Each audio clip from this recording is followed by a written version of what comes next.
Rescheduling sa pamamahagi ng social pension ng senior citizens sa Mangaldan, Pangasinan ipinatutupad para iwas siksikan. Narito ang report.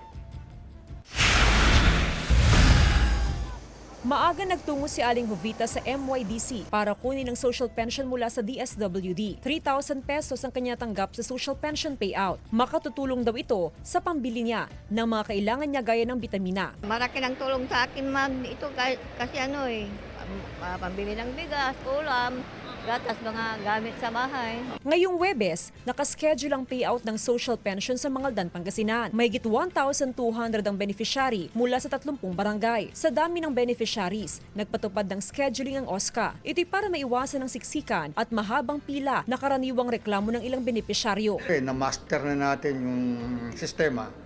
So, ang nag-payout ngayon, yung from A, letter A na barangay, to I, in Lambo. And then, yung susunod na letters, that is 15. Para naman sa mga beneficiary na walang kakayanang makapunta ng personal sa MYDC dahil sa iniindang sakit, mismo nga mga payout master na ang magpupunta sa kanilang bahay para ibigay ang social pension. Ang bedridden ko, 5 kasi. O iatid nila mamaya. Jasmine Gabriel Galban, One North Central Luzon.